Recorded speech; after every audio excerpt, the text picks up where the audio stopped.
les pâtissiers, c'est Christelle, on est sur Il était une fois la pâtisserie. Aujourd'hui, on va faire une tarte de saison, la tarte aux fruits rouges.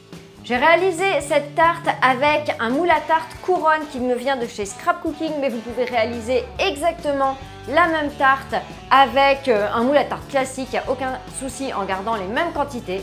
Et si vous voulez vous procurer le même moule que moi, eh bien vous avez moins 10% sur tout le site Scrap Cooking avec le code Christelle10. Je vous mets toutes les infos juste en dessous de la vidéo. C'est parti pour la recette. On commence par la pâte sablée. Donc vous allez mélanger ensemble le beurre bien pommade, bien mou, sorti genre la veille du réfrigérateur, avec le sucre glace, mélangé avec un fouet à main. Ça c'est la méthode sans robot, méthode de Philippe Conticini. J'ai fait une vidéo déjà sur cette recette. Vous ajoutez la poudre d'amande, le zeste de citron vert, vous pouvez prendre un citron jaune aussi si vous voulez, ça donnera un petit peu de peps à la tarte, une petite acidité. Vous ajoutez un œuf, vous mélangez.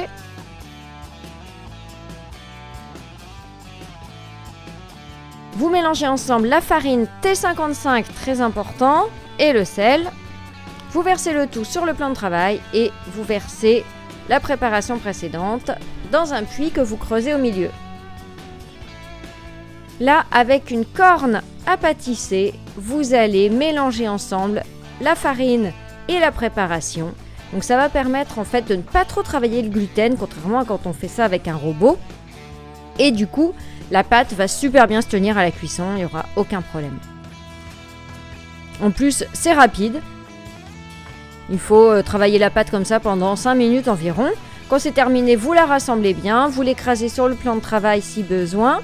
Vous formez une boule, vous la placez dans du film alimentaire et au moins 1 heure au réfrigérateur. Vous pouvez la préparer la veille si vous voulez. À ce moment-là, il faudra la sortir au moins 15 minutes avant du frigo pour pouvoir l'étaler, sinon elle sera trop dure.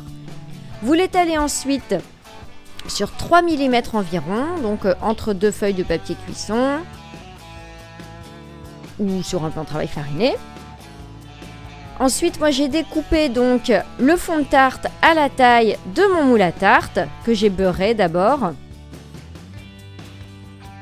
Je trouve vraiment ce moule super joli pour les tartes aux fruits. Donc j'ai fait ça directement sur une feuille de papier cuisson et comme ça j'avais plus qu'à la retourner directement dans mon moule. Vous appuyez bien pour que la pâte aille bien sur les bords. Ensuite, vous coupez des bandes à la hauteur de votre moule à tarte et vous les disposez tout autour.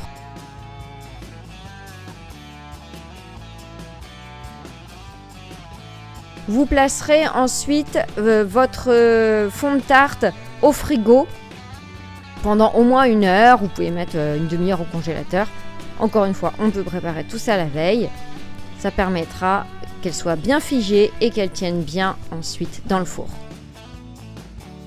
Vous piquez avec une fourchette et puis vous enfournez. On passe à la crème diplomate. Donc c'est une crème pâtissière en fait légère dans laquelle on ajoute de la crème fouettée. Donc vous ouvrez une gousse de vanille, vous grattez les graines et vous les placez dans une casserole avec le lait. Vous faites chauffer et dès que vous êtes à ébullition, vous retirez du feu et vous laissez infuser. Donc, je vous conseille environ 1 heure, mais plus vous laisserez infuser, plus ça aura le goût de vanille. Moi ça aussi je l'ai fait la veille. Ensuite vous placez la gélatine dans un bol d'eau froide. Dans un autre récipient, vous allez fouetter ensemble les jaunes d'œufs avec le sucre en poudre. Donc vous fouettez jusqu'à ce que le mélange blanchisse et vous tamisez directement dessus la fécule de maïs. C'est toujours important de tamiser pour éviter les grumeaux et la farine. Vous mélangez.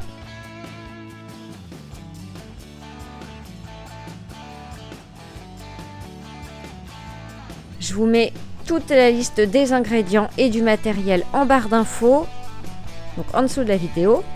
Vous ajoutez ensuite petit à petit le lait vanillé, donc moi j'ajoute toujours en 3 fois, en y allant d'abord tout petit à petit et puis à la fin Une fois que la préparation commence à être bien diluée, on peut mettre tout le reste.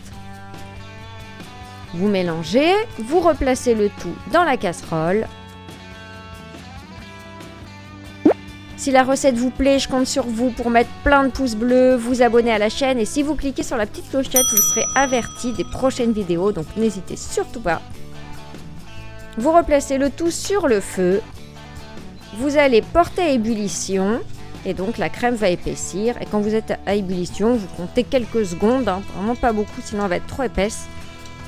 Comptez une dizaine de secondes et vous retirez du feu. Parce que la crème va continuer à épaissir hors du feu, vous verrez. Vous replacez dans un récipient. Et là, vous ajoutez la gélatine essorée qui va fondre. Vous laissez refroidir la crème un petit peu, qu'elle redescende aux environs de 60 degrés.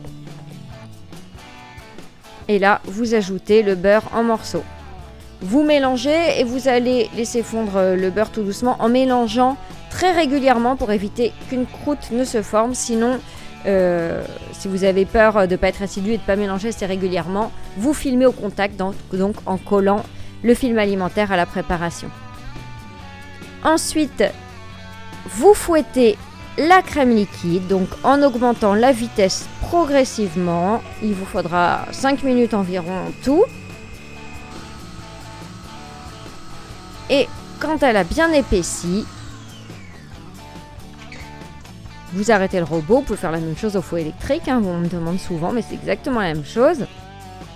Vous l'ajoutez petit à petit à la préparation, donc en mélangeant avec une maryse. Attention, il ne faut pas que la crème pâtissière soit trop chaude. Je vous conseille d'attendre qu'elle ait redescendu environ à 30 degrés pour éviter que la crème fouettée fonde tout de suite à l'intérieur. Vous mélangez tout ça jusqu'à avoir une préparation bien homogène. Ensuite, on récupère notre fond de tarte qui a refroidi. Moi, je lisse toujours un petit peu avec une râpe microplane pour avoir vraiment quelque chose de nickel. Vous versez à l'intérieur votre crème diplomate. Vous la lissez avec une cuillère. Alors, on aurait pu faire à la poche et douille, mais puisque j'avais décidé de recouvrir entièrement de fruits, je me suis dit que ça ne servait à rien de s'embêter.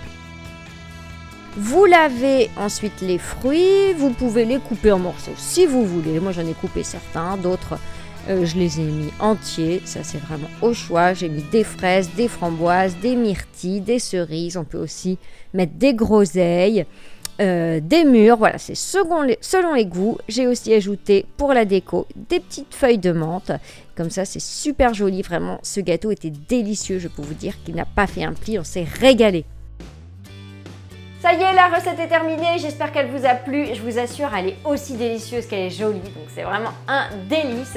Et puis, ah oui, ce que je voulais savoir, c'est, là j'ai fait une tarte aux fruits rouges, mais vous êtes plutôt quoi? Fruits rouges ou plutôt fruits jaunes, pêche, abricots, brugnons, etc.